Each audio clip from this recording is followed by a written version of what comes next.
Chapter 22. Total darkness. No lights, no monitor glow, not even the LEDs on the lab equipment. Okay, stay calm, I say. Stay calm. Why not be calm, question? Rocky asks. Well, of course he didn't notice the lights go out. He doesn't have eyes. The ship just shut down. Everything stopped working. Rocky scuttles a bit in his tunnel. You equipment quiet now. My equipment still working. Your equipment gets electricity from your generator. Mine's powered by my ship. All the lights are off. There's nothing working at all. This is bad, question? Yes, it's bad. Among other problems I can't see. Why ship turn off, question? I don't know, I say. Do you have a light? Something you can shine through the xenonite into my side? No, why would I have light, question? I bungle in the darkness, feeling my way around the lab. Where's the ladder to the control room? Left. More left. Continue. Yes, reach forward. I get my hand on a rung. Thanks. A maze. Humans helpless without light. Yes, I say.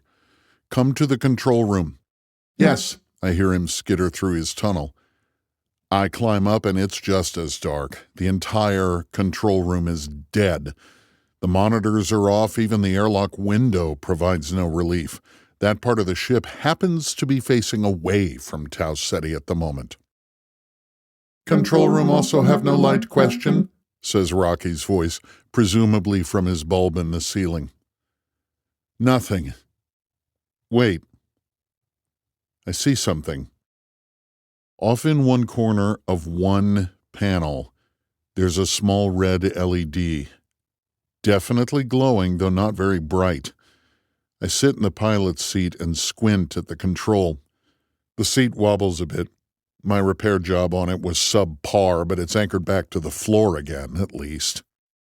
Instead of the usual flat panel displays found all over the control room, this one little section has physical buttons and an LCD display nearby. The light is coming from a button. Obviously, I push it. What else would I do? The LCD display comes to life. Some highly pixelated text appears stating, primary generator offline, secondary generator offline, emergency batteries 100%. Okay, how do I use the batteries? I mumble. Progress question? Hang on. I peer all around the LCD panel until I finally spot it. A little switch covered by a plastic safety shield. It's labeled BAT. It'll have to do. I lift the shield and flick it. Dim LEDs light up the control room, nowhere near as nicely as the normal lights do. The smallest control screen, and only that screen, comes to life. The Hail Mary mission patch shows on the center of the screen, and the words, Loading Operating System, appear at the bottom. Partial success, I say. My emergency battery engaged, but my generators are offline. Why no work, question? I don't know. You air is okay, question? No power, no life support. Humans turn oxygen into carbon dioxide. You will use all oxygen and become harmed, question? It's okay, I say. The ship's pretty big. It'll take a long time for the air to be a problem. It's more important that I find the cause of this failure. Machines break. Show me. I fix. Not a bad idea, actually. Rocky seems to be able to do pretty much anything. Either he's gifted or all Iridians are like that. Either way, I'm incredibly lucky. Still, how well would he do working on human technology? Maybe, but first I need to figure out why 2 generators would both die at the same time. Good question. More important, can you control ship without power, question? No, I need power to do anything. Then, most important, how long until orbit decays, question? I blink a couple of times. I don't know. Work fast. Yeah. I point at the screen. First, I have to wait for my computer to wake up. Hurry. Okay, I'll wait faster. Sarcasm. The computer finishes its boot process and brings up a screen I've never seen before. I can tell it means trouble because the word trouble is in large type across the top. Gone are the pleasant user interface buttons and widgets from before the blackout. This screen is just 3 columns of white text on a black background. The left is all Chinese characters, the middle is Russian, and the right is English. I guess under normal operation, the ship changes language based on who is reading the screen, and this safe boot equivalent screen doesn't know who will be reading it, so it's in all our languages. What has happened? Question. The screen came up with information. What is wrong? Question. Let me read. Rocky can be a real pain in the butt when he's worried. I read the status report. Emergency power online. Battery 100%. Estimated time remaining 4 days, 16 hours, 17 minutes. Saboteur life support offline. Chemical absorption life support online. Limited duration non-renewable. Temperature control offline. Temperature 22 degrees Celsius. Pressure 40,071 parts. The ship is keeping me alive but not doing anything else right now. Give me generator, I fix. First I need to find it, I say. Rocky slumps. You not know where you ship parts are? Question. The computer has all that information. I can't remember all that. Human brain useless. Oh, shut up. I climb down the ladder to the lab. The emergency lighting is on in here too. Rocky follows along in his tunnel. I reach down, grab my tool bag, and continue onward to the next ladder. He continues following me. Where you go? Question. The storage area. It's the only place I haven't completely searched. And it's the very bottom of the crew compartment. If the generator is accessible to the crew, that's where it'll be. Once in the dormitory, I crawl into the storage space. My arm hurts. I climb around to inspect the bulkhead with the fuel bay. My arm hurts more. At this point, my arm just always hurts, so I try to ignore it, but no more painkillers. They just make me too stupid. I lie back in the storage compartment and let the pain subside a bit. There must be access panels in here, right? I can't remember the exact layout of the ship, but critical equipment is probably inside the pressurized area, for this very reason. Right? How do I find it, though? I'd need X-ray vision to know where. Oh, hey. Rocky, are there any doors in here? He is silent for a moment. He taps on the wall a few times. 6 small doors. 6? Ugh. Tell me where the first one is. I put my hand on the compartment ceiling. Move hand toward your feet and left. I follow his directions to the first door. Man, they're hard to see. The emergency lighting in the dormitory is meager to start with, and the small amount getting into the compartment is dismal. The panel is secured with a simple flathead screw that controls a latch. I turn it with a stub screwdriver from my toolkit. The panel swings open to reveal a pipe with a valve on it. The label reads, Primary Oxygen Shutoff. Definitely don't want to mess with that. I close the cabinet. Next door. One by one, he leads me to each door, and I check what's behind it. I know he can sonar sense the shapes behind the doors, but that's no good. I'd rather just look at what's there than have him describe what he senses in our limited shared language. Behind the fourth door, I find it. It's a lot smaller than I expect it to be. The whole cubby is about 1 cubic foot. The generator itself is in an irregularly shaped black casing, and I only know it's a generator because it's labeled as such. I see two thick pipes with shutoff valves on them, as well as several fairly normal-looking electrical wires. "Found it," I say. "Good," comes Rocky's voice from the dormitory. "Take out and give to me." "I want to look at it first."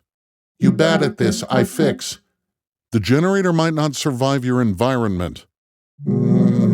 He grumbles. "If I can't fix it, you can talk me through it." The two pipes with shutoff valves must be the astrophage supply lines. I look a little deeper into the cubby and find labels. One is fuel and the other is waste. Clear enough. I use a wrench to unscrew the hose bib on the waste line. As soon as it comes loose, a dark liquid drips out. Not much, just what was between the shutoff valve and my end of the hose. It must be whatever fluid we use to carry away dead astrophage. I got some on my hand. It feels slimy. Maybe it's oil. It's a good idea, actually. Any liquid will do. Oil is lighter than water, and it won't corrode the pipes. Next, I unscrew the fuel line. It, too, sloshes brown liquid out, but this time it smells awful. I wince and bury my face in my arm. "Oh, God!" "What is problem question?" Rocky calls out from below. "The fuel smells bad," I say. Iridians don't have a sense of smell, but while it took a long time to explain sight to Rocky, smell was easy because Iridians do have a sense of taste. When you get down to it, smell is just tasting at range. "Is natural smell or chemical smell question?" I take another halting sniff. It smells like rotted food. Astrophage doesn't normally smell bad. It doesn't normally have an odor at all. "Astrophage is alive. Maybe astrophage can rot." "Astrophage can't rot," I say. "How could it rot? Oh, no. Oh, God, no."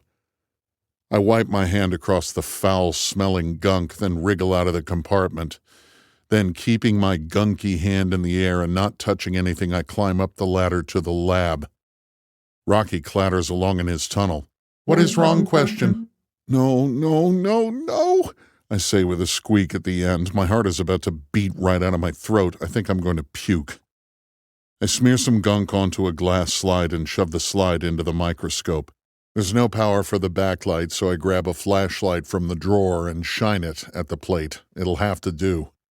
I look through the eyepieces, and my worst fears are realized. "Oh, God."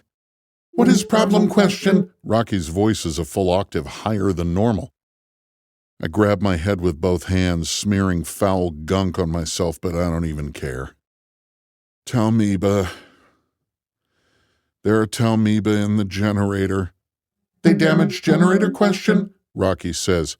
"Give me generator, I fix." "The generator isn't broken," I say. "If there are Talmiba in the generator, it means there are Talmiba in the fuel supply. Talmiba ate all the astrophage. We have no power because we have no fuel." Rocky raises his carapace so fast he clunks it against the roof of his tunnel. "How Talmiba get into fuel question?" "There are Talmiba in my lab. I didn't keep them sealed off. I didn't think to. Some probably got loose. The ship has a bunch of cracks, holes, and leaks ever since we almost died at Adrian. Some small hole in a fuel line somewhere must have let Talmiba in. It only takes one." "Bad, bad, bad, bad." I start to hyperventilate. We're dead in space. We're stuck here forever. "Not forever," Rocky says. I perk up. "No?" "No, orbit decay soon, then we die." I spend the whole next day examining the fuel lines I can get to. It's the same story everywhere. Instead of astrophage suspended in oil, it's Talmiba and, let's call it what it is, a lot of Talmiba poop.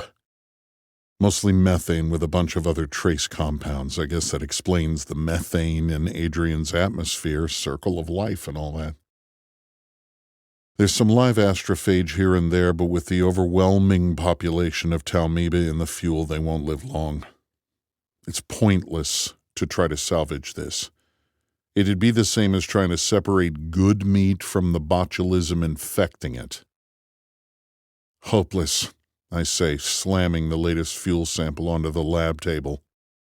The Talmiba is everywhere. I have astrophage on my side of partition, Rocky says. Approximately 216 grams remaining. That wouldn't power my spin drive for long, 30 seconds or so. And it probably wouldn't live long enough. There's Talmiba everywhere on my side of the partition.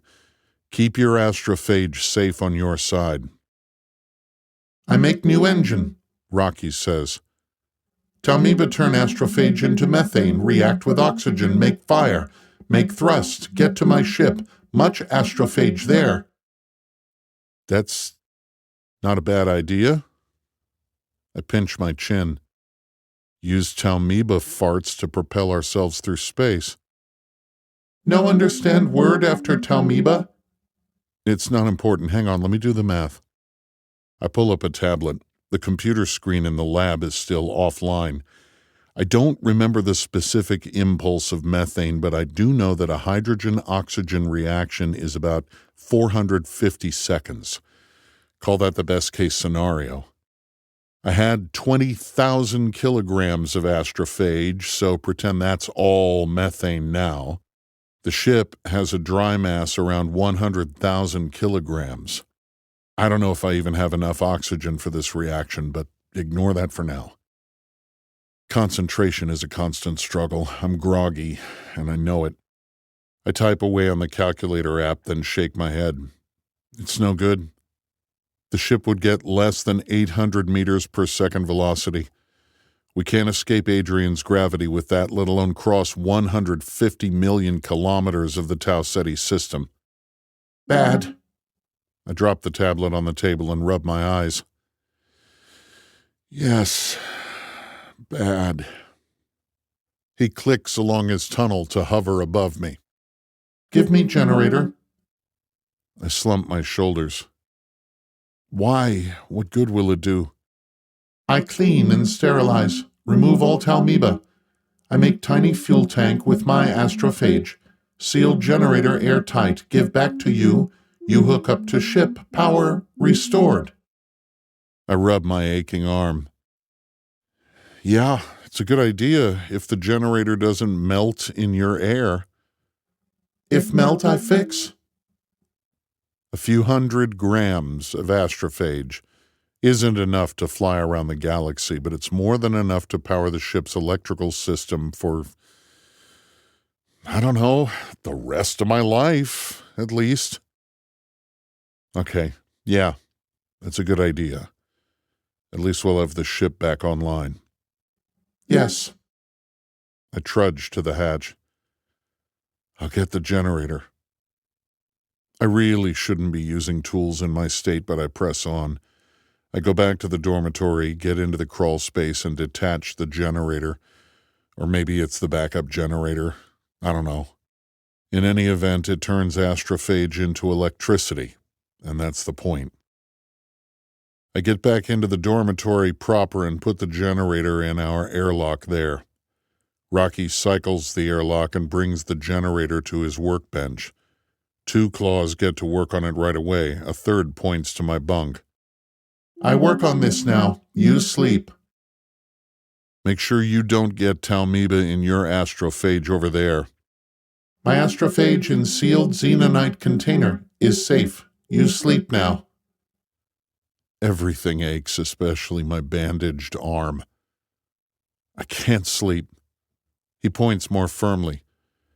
You tell me humans need to sleep 8 hours every 16 hours. You no sleep for 31 hours. You sleep now. I sit on my bunk and sigh. You make a good point. I should at least try. It's been a hard day. Nights. Whatever. A hard day's night. I lie back in the bunk and pull the blanket over me. That sentence make no sense. It's an Earth saying, from a song. I close my eyes and mumble. And I've been working like a dog. A moment passes while I drift off. Whoa! I shoot bolt upright. The Beatles! Rocky is surprised enough to drop the generator. What is problem question? Not a problem, a solution. I leap to my feet. The Beatles! My ship has 4 smaller ships aboard called Beatles. They're made to take information back to Earth. You tell me this before, Rocky says. But they use same fuel, correct? Astrophage all dead now. I shake my head. They use astrophage, yeah, but each beetle is self-contained and sealed. They don't share air, fuel, or anything else with Hail Mary. And each beetle has 120 kilograms of fuel aboard. We have plenty of astrophage. Rocky waves his arms in the air. Enough to get us to my ship. Good news, good. I wave my arms in the air, too. Maybe we won't die here after all. I need to do an EVA to get beetles. I'll be right back. I hop off the bunk and head to the ladder. No, Rocky says. He skitters over to the partition and taps the divider. You sleep. Human, no function well after no sleep. EVA dangerous. Sleep first, EVA next. I roll my eyes. All right. He points back to my bunk. Sleep. Yes, Mom. Sarcasm. You sleep, I watch. This doesn't seem like a good idea anymore, I say into my radio. Do task, Rocky replies mercilessly. I slept well and woke up ready to face the day. I had a nice breakfast. I got some stretches in. Rocky presented me with a sealed, fully functional generator that will last basically forever. I installed it and got the ship's power back on without a hitch. Rocky and I chatted about the best way to use the Beatles to get back to the blip A. Everything seemed like a good idea until just this moment. I stand in the airlock all suited up for an EVA, looking out onto the vast nothingness of space. Planet Adrian reflects its pale green light at me, illuminating the ship. Then it drifts off, out of view. I'm in darkness. But not for long, because the planet shows up again in the top of my vision 12 seconds later. The Hail Mary is still spinning. That's kind of a problem. The ship has little astrophage-powered thrusters on the sides to spin up and spin down for the artificial gravity. They don't work, of course. They're full of talmeba poo, just like everything else. So here I am on another EVA that has to deal with gravity. But instead of Adrian's gravity, it's centripetal force threatening to fling me off into the void. One death is as good as another, so why is this worse than my little Adrian sampler adventure? Because this time I have to balance on the nose of the ship. One false move could lead to death. When I got the sampler, I stayed close to the hull, kept well tethered, and had lots of handholds all around just in case I lost my footing. But the beetles are stored in the nose of the ship. The nose is oriented toward the other half of the ship, thanks to the way the centrifuge system works. That puts the beetles at the top of the crew compartment from the point of view of the centripetal gravity. I have to get up there, open the nose, and get the little ships out, all while hoping I don't slip. There are no tether points at the nose, so I'll have to clip on to a point lower down, which means if I fall, I'll have time to pick up a good head of steam before the tether goes taut. Will it hold? If not, the force of the centrifuge will fling me off into space, and I'll become Adrian's newest moon.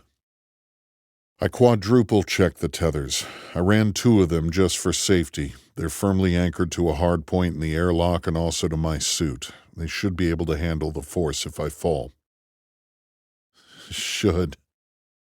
I step out, grab the top of the airlock, and pull myself upward. I'd never be able to do this with all my gear on at full gravity. The angle of the nose cone is shallow enough that I don't slide off. I check the tethers again, then crawl up the nose toward the top. The centrifuge action shoves me to the side as I go. I have to stop every couple of feet and let friction with the hull zero out my lateral motion. Status question? Making progress, I say. Good. I reach the nose. The artificial gravity is weakest here, being closest to the center of rotation. That's a nice little benefit. The universe lazily revolves around me every 25 seconds. For half the time, Adrian fills my entire view below.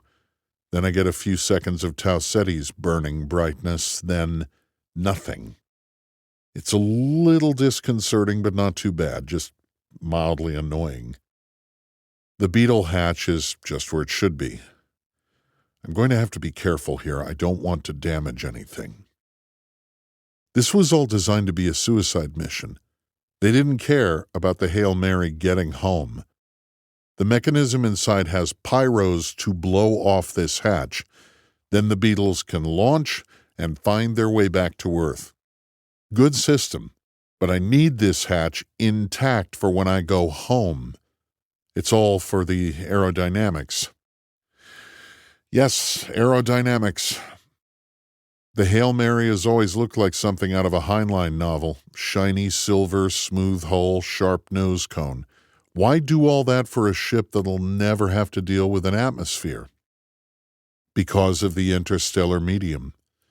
There's a teeny tiny amount of hydrogen and helium wandering around out there in space. It's on the order of 1 atom per cubic centimeter, but when you're traveling near the speed of light, that adds up. Not only because you're hitting a whole bunch of atoms, but also because those atoms, from your inertial reference frame, weigh more than normal. Relativistic physics is weird. Long story short, I need the nose intact. The entire panel and pyro assembly is attached to the hull with 6 hex bolts. I pull a socket wrench from my tool belt and get to work.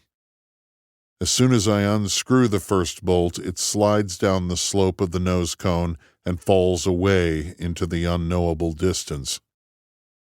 I say, Rocky, you can make screws, right? Yes, easy. Why? Question. I dropped one. Hold screws better. How? Use hand.